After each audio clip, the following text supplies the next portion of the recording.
पिछले व्लॉग में तो आप समझ ही गए होंगे कि हम लोग ऑलमोस्ट खाटू श्याम पहुंच चुके थे। तब तक कृष्णा भी सोकर उठ गए थे, तो कृष्णा को भी मैंने दूसरे कपड़े पहना दिए और हम लोग भी फ्रेशन अप हो गए थे। सुबह सुबह नहाकर निकले थे तो कोई चांस नहीं था कि कपड़े वगैरह चेंज करने हो, क्योंकि एक दिन का ही ट्रिप था बस। और बाबा की कृपा इतनी अच्छी थी ना कि जैसे ही हम लोग खाटू श्याम पहुंचे मौसम एकदम से अच्छा हो गया, इतना चेंज हो गया मौसम, क्योंकि पूरे दिन तो धूप गर्मी थी। बाबा के मंदिर पहुंचते ही मौसम बिल्कुल चेंज हो गया और हम पैदल यात्रा थी तो पैदल चलना था ना बच्चे को लेकर, तो मैं यही सोच रही थी कि अगर मौसम खराब होगा ना तो फिर बहुत ज्यादा प्रॉब्लम हो जाएगी। बट बाबा की इतनी अच्छी कृपा थी ना कि मौसम चेंज हो गया और हम लोग रिलैक्स हो गए थे कि चलो कोई बात नहीं, कितना भी चलना पड़े तो कम से कम ये थकान तो नहीं होगी। अंदर कम से कम 3-4 किलोमीटर तो चलना ही चलना होता है, क्या पता इससे ज्यादा भी चलना हो, मुझे पता नहीं था, बस मैंने अंदाजा लगाया है। और बच्चों के साथ जाओ तो एक बैग तो कैरी करना ही पड़ता है, जिसमें बॉटल वगैरह रहती है, डाइपर और वाइप्स, बच्चों के एक्स्ट्रा कपड़े, क्योंकि कभी कभी क्या हो जाता है ना कि बच्चे किसी कारणवश कपड़े गीले कर लेते तो कम से कम चेंज तो कर सकते हैं। मैं यहाँ पे दूसरी बार आई थी, जब पहली बार आई थी ना तो मुझे कुछ भी अंदाजा नहीं था कि मुझे क्या करना है अपनी लाइफ में, तब मैं ब्लॉगिंग वगैरह नहीं करती थी। बट जब से मैं यहाँ से आई हूँ ना तो मुझे मतलब ये लगता है कि हाँ मुझे ब्लॉगिंग करनी है, भले मेरे एक ही फॉलोवर हो, 2 ही फॉलोवर हो, मुझे उससे कोई फर्क नहीं पड़ता, मेरे व्यूज आ रहे हैं कि नहीं आ रहे, उस सबसे कोई मतलब नहीं है। बस मुझे ये लगता है कि मुझे रोज वीडियो बनानी है, वीडियो पोस्ट करनी है। आपकी लाइफ में पर्पस होता है कि अपनी लाइफ में मुझे क्या करना है, बट बेबी होने के बाद मुझे तो समझ में नहीं आता था कि मैं क्या करूं, क्योंकि जॉब तो कर नहीं सकती, माइंड डाइवर्ट करने के लिए कुछ तो करना ही पड़ेगा, क्योंकि आप हमेशा एक ही जोन में नहीं रह सकते ना। और यहाँ पे लाइन में इतनी ज्यादा भीड़ थी, बस मैं बाबा का नाम जप रही थी, जय श्री श्याम जपते जा रही थी बस। और इतनी ज्यादा भीड़ होने के बाद भी मैं दर्शन बहुत अच्छे से कर पाई, अपनी मनोकामना बाबा को सुना पाई।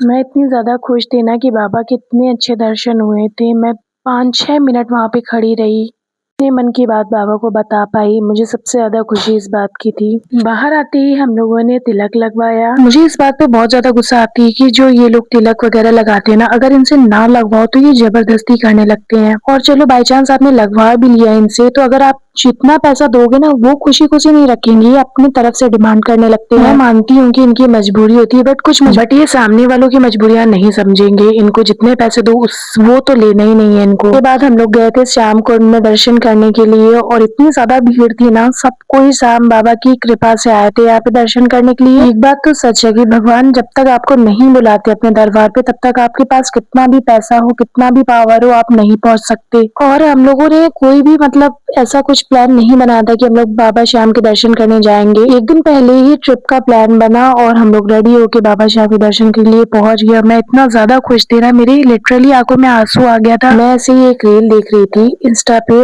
और उसमें बाबा श्याम की एक रील आ रही थी, और मैं भी मन में यही सोच रही थी कि पता नहीं कब बाबा अब हमको बुलाएंगे दोबारा से। और आप यकीन नहीं मानोगे, 1 से 2 दिन नहीं बीता, तीसरे दिन हमारा प्लान बन गया कि हम लोगों को बाबा श्याम के दर्शन के लिए जाना है। दर्शन करने के बाद हम लोग वापस अपनी पार्किंग की तरफ आ गए थे, और आप मेरे चेहरे पे साफ खुशी देख ही रहे होगे। फिर उसके बाद हम लोग गाड़ी में बैठ के घर के लिए रवाना हो गए थे। घर पहुंचते पहुंचते तो काफी टाइम हो गया था, तो हम लोगों ने रास्ते में रुक के थोड़ा बहुत नाश्ता वगैरह करा। ड्राइव करते करते आप ज्यादा कुछ खा भी नहीं सकते ना, जो खाता है उसको मतलब एसिडिटी वगैरह की प्रॉब्लम हो जाती है, बैठने वालों को भी ज्यादा मतलब डाइजेस्ट नहीं हो पाता अच्छे से, तो हम लोगों ने हल्का फुल्का नाश्ता वगैरह कर लिया था। और ये रेस्टोरेंट बहुत ज्यादा अच्छा था। वैसे तो कृष्णा को झूले का बहुत शौक है, बट मैं उसको बैठा के झुला रही थी ना तो वो डर रहा था। जैसे मैं पहाड़ देख के पागल हो जाती हूँ ना, वैसे मेरा बेटा बड़ा स्पेस देखकर पागल हो जाता है, इधर से उधर भागना स्टार्ट कर दिया था। करने के बाद हम लोग घर के लिए रवाना हो गए थे। तो बिल्कुल भी नींद नहीं आ रही थी, बट रास्ते में वो थोड़ी देर के लिए सो गया था। सबसे ज्यादा तो मुझे इस बात का डर था कि कहीं अगर ये रास्ते में सो गया ना और घर पहुंचते अगर ये जग गया, पूरी रात खराब हो जाएगी, क्योंकि कभी कभी ये ऐसा हो जाता है ना कि ये सो जाता है और फिर जैसे ही घर पहुंचते तो ये उठ जाता है। श्याम बाबा की कृपा थी कि ये घर पहुंचा और सो गया और सीधे सुबह ही उठा। आज का व्लॉग यहीं समाप्त करते, आपसे मिलती हूँ अगले व्लॉग में, तब तक के लिए बाय बाय।